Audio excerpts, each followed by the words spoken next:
ایک دفعہ ایک آدمی نے میرے اوپر بڑی چڑھائی کی، تم تبلیغ والے منافق ہو، کہتے کچھ ہو کرتے کچھ ہو، تمہارے قول اور فعل میں بہت فرق ہے بہت۔ جب ان کا غصہ اتر گیا تو میں نے ان سے کہا بھائی 100 نمبر تو اللہ نے بھی نہیں مانگے، آپ کیوں مانگتے ہو؟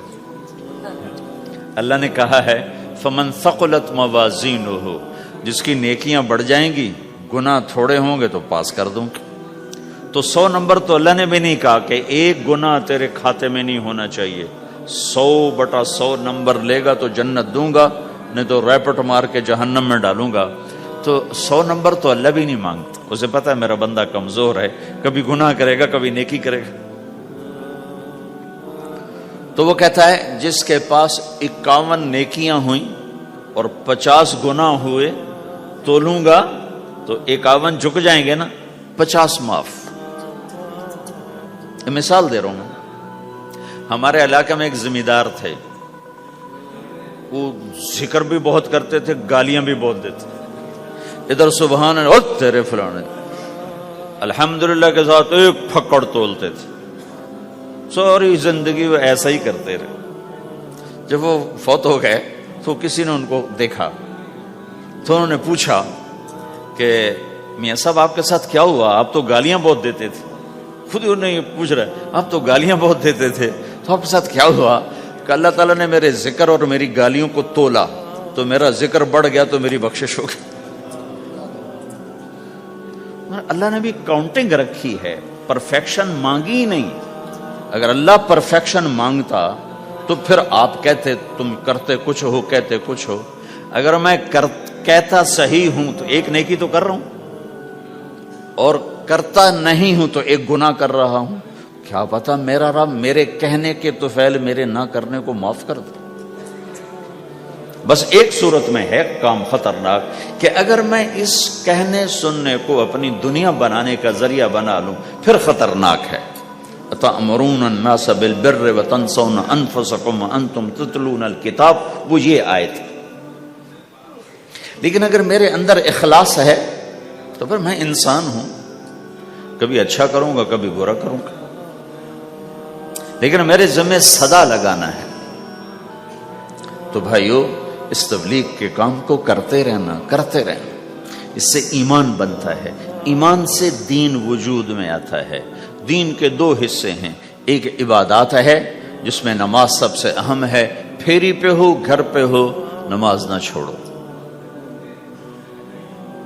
رمضان کے روزے ہیں، اللہ پھر رزق زیادہ دے دے، حج کرو، زکوٰۃ دو، لیکن عبادات بڑی محدود ہیں اور اس میں کثرت اللہ نے مطالبہ بھی نہیں کیا، بلکہ اللہ تعالیٰ نے اس میں اعتدال ہی کو پسند فرمایا ہے۔ اللہ تعالیٰ نے ہمارے نبی لمبی لمبی نمازیں پڑھتے تھے تو اللہ تعالیٰ نے روک دیا کہ ما انزلنا علیک القرآن لتشقی، میرے نبی میں نے تمہیں قرآن اس لیے نہیں دیا کہ تو لمبی لمبی نمازیں پڑھ کے تھکتا رہے، درمیان نہ چل۔ اللہ کے نبی نے تبلیغ میں زیادہ زور دکھایا تو اللہ نے اس پر بھی کہا فلا تذهب نفسك علیہم حسرات، اتنا غم نہ کیا کر کے تو خود ہی ہلاک ہو جائے، نہیں ایسا نہ کر۔ تو عبادات محدود ہیں اور اس میں اعتدال مطلوب ہے۔ سارا دن مصلی پہ بیٹھنا یہ اللہ نہیں دیکھنا چاہتا، اللہ یہ دیکھنا چاہتا ہے کہ تو باہر جاتا کہ میں دیکھوں کہ اب تو کیا کرتا ہے۔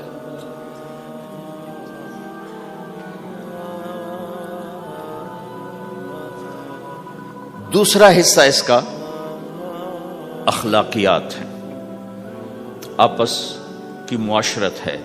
دین جو اثر انداز ہوتا ہے وہ معاشرت سے اثر انداز ہوتا ہے، عبادت سے نہیں، عبادات سے نہیں۔ عبادت تو مسجد کے اندر ہے یا مصلی پر گھر کے اندر ہے، روزہ اندر کی چیز ہے، حج بیت اللہ میں ہے، زکوٰۃ مسلمان کو دی جاتی ہے۔ تو دنیا میں دین پھیلنے کے لیے اور اپنوں کو دین کے قریب کرنے کے لیے جو سب سے بڑا عمل ہے وہ بھائیو اچھے اخلاق ہے۔ یہ دوسرا حصہ میں آج بیان کرنا چاہتا ہوں۔ اللہ کے نبی نے فرمایا ایو اور الاسلام اوثق، مجھے بتاؤ اسلام کا سب سے مضبوط عمل کیا ہے؟ تو صحابہ نے کہا الجہاد، یا رسول اللہ جہاد۔ اسلام کا سب سے مضبوط عمل کیا ہے؟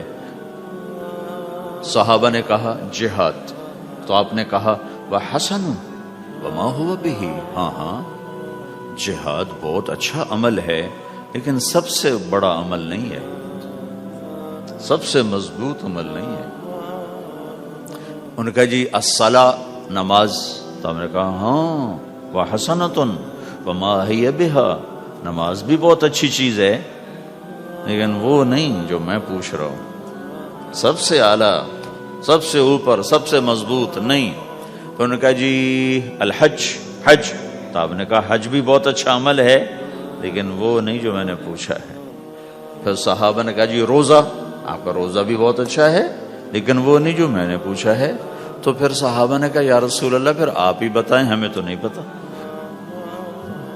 تو ہمارے نبی عبادات سے اوپر لا رہے ہیں، اپنے ساتھیوں کو عبادات پہ قائم کر دیا۔ ہر آدمی نمازی بن چکا ہے، ہر آدمی روزے دار بن چکا ہے، ہر آدمی مالدار زکوٰۃ دینے والا بن چکا ہے، اور ہر آدمی حج کا جذبہ پیدا کر چکا ہے۔ اب آپ ان کو اخلاق پہ لانا چاہتے ہیں، چونکہ اسلام کی تکمیل اخلاق سے ہے۔ اسلام کو تشبیہ دی گئی ہے گھر کے ساتھ، بنی الاسلام علی خمس، تو بنیا کا لفظ عمارت پر بولا جاتا ہے۔ تو اسلام کی بنیاد میں ہے کلمہ، نماز، روزہ، حج، زکوٰۃ۔ اگر اس مسجد کی بنیادیں بھر دی جائیں تو اس کو مسجد تو نہیں کہیں گے نا، ہاں جی بنیادیں ڈال دی ہیں، چھت ڈالنی ہے، جب چھت پڑے گی تو پھر یہ مسجد کہلائے گی۔ تو اسلام کی بنیاد قائم ہو چکی تھی، اب آپ چھت ڈالنا چاہتے تھے۔ چھت کیا ہے؟ وہ اچھے اخلاق ہیں، تو اب آپ ان کو اوپر لا رہے ہیں، اوپر لا رہے ہیں۔ تو آپ نے جب پوچھا تو انہوں نے وہی کہا جو انہوں نے ابھی سیکھا تھا، نماز، روزہ، جہاد، حج، لیکن آپ نے سب کی نفی کر دی، نہیں یہ بھی نہیں، یہ بھی نہیں، یہ بھی نہیں، یہ بھی نہیں۔ اچھا یا رسول اللہ آپ بتائیں، تو آپ نے فرمایا ان اوثق عر الاسلام الحب للہ والبغض للہ، اسلام کا سب سے مضبوط عمل وہ آپس میں اللہ کے لیے محبت کرنا ہے۔